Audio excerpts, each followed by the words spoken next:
UPPL आरो BPF जों जयै लोगो जानानै बिसायख'थियाव बाहागो लानो थाखाय जोङो मिरु बंसनिफ्राय खावलायनाय थाबाय।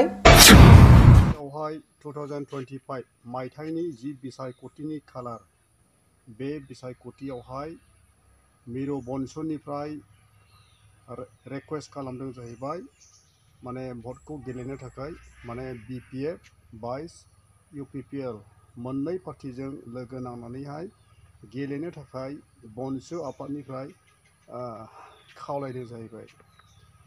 दा माने समजों लोगोसे माने एलायन्स जानानैहाय गेलेयोना गेलेया उनावसो मिथिसिगोन। नाथाय थार बाथ्रा बंसनिफ्राय रिक्वेस्ट खालामनाया माने मोन्नैबो पार्टियाबो माने बर'निनो पार्टिखा माने मोननै पार्टिजोंहाय गोरोबनानैहाय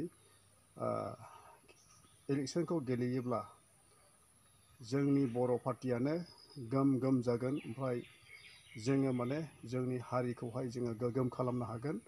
बेखौनो आंबो माने थांखिनानैहाय डाइरेक्ट बे खोथाखौ दिनैहाय बुंनाय जादों। लोगोफोर जोंनि गेजेरावहाय दिनै माने बर'जों बर' पार्टिजों पार्टिसो जों दिनैहाय दावराव जायो।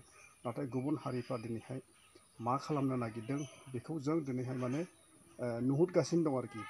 बेखौ जों नुहुरगासिनो दं। बेनिखायनो दिनैहाय जायखिजाया पार्टियानो जाया माने BPF UPPL मोननै पार्टिजों जों दिनैहाय एलायन्स जालायनानैहाय जोङो इलेक्शनखौ गेलेनो नांगौ।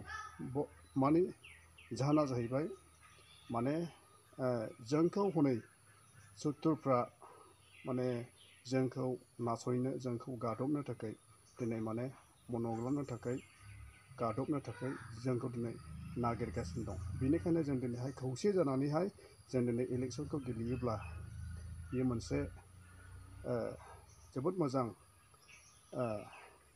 जागोन होननानैहाय खावलायनाय थाबाय। हामबायसै। Thank you. भिडिअखौ मोजां मोनोब्ला अन्नानै साबस्क्राइब खालामदो। हामबायसै। Thank you. मिडिया पार्सन नोंथांमोनखौ खुलुमनाय सिबिनाय बावहरनाय थाबाय। बाथ्राया जाहैबाय मैया बावैसो BTC इडुकेशन डिपार्टमेन्टआ मोनसे नटिस फोसावदों।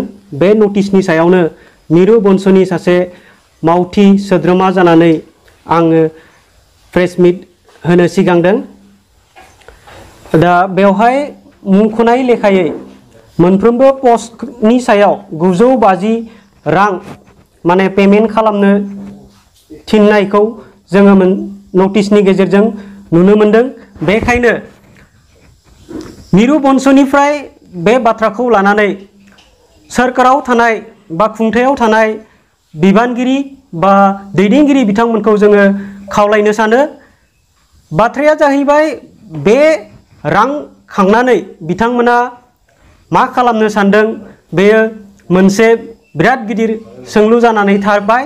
मानोना जोंनि फरायसाफोरा माने न'खरा गोरिब थाखोनि माने बयबो माने हाइ लेभेलनि नंजोबा।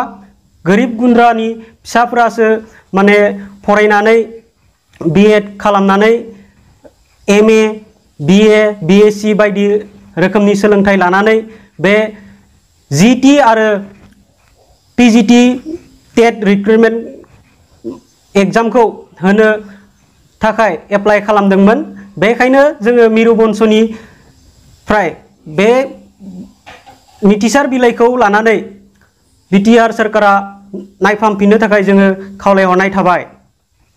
आरो लोगोसे फैबाय थानाय जेरैबायदि फैगौ समाव दा सोलिबाय थानाय LP आरो UP पस्टआव बर' बिजोंजों फरायनाय फरायसाफोरासो माने गिबि प्रिफारेन्स मोननो हायो।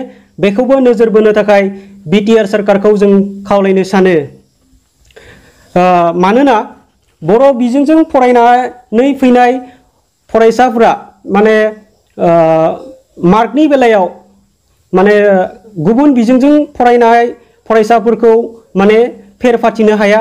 बेखायनो जाहाथे बर' बिजोंजों फरायनाय फरायसाफोरखौ गिबि माने प्रिफारेन्स होनो थाखाय BTR सोरखारा खामानि मावनांगौ। बेखौ जों मिरु बंसनिफ्राय खावलायनाय थाबाय। आरो लोगोसे बे बाथ्रायावनो आं मुंख'बावनो सानदों तामुलपुराव जानाय बर' थुनलाइ आफादनि बोसोरारि जथुम्मायाव बे बाथ्राखौ बर' थुनलाइ आफादा मोनसे रिजलिउसन लादोंमोन। बेखौ मानगोनां तरेन बर' सारानो बै समाव आफादगिरि थानाय समावनो माने बे बाथ्राखौ जोंनो फोरमायदोंमोन। ओंखायनो जाहाथे खुंथायाव थानाय सोरखारा बेखौ नायफामफिनो आरो लोगोसे जों मिरु बंस'निफ्राय खावलायनो सानो फैबाय थानाय समाव जेरैबायदि बिसायख'थि समाव माने रावजोंबो नांलाया खमलाया गावनि बिदा फंबायफोरजों नांलाया खमलायालासे गोजोनै बिसायख'थिया खुंलां जाथों बेखौ जोङो खावलायनाय थाबाय। मानोना जोंनि बिएसि बिटिसि बिटिआरआ रोजा रोजा मुंख्लंफोरनि जिउ बाउसोमनायावसो मोननाय। बेखायनो जाहाथे जोंनि फारसेनिफ्राय जों खावलायनो सानगोन फैगौ 2025 मायथाइयाव जाहाथे इउपिपिएल आरो बिपिएफजों जयै लोगो जानानै बिसायख'थियाव बाहागो लानो थाखाय जोङो मिरु बंस'निफ्राय खावलायनाय थाबाय। मानोना जोंनि जातिनि जा अबदान जातिनि जा सोमावसारनाय जातिनि बर' जातिनि मुंख्लंफोरनि अबदानजोंसो बे बिएसि बिटिसि बिटिआरखौ जों मोननो हादों।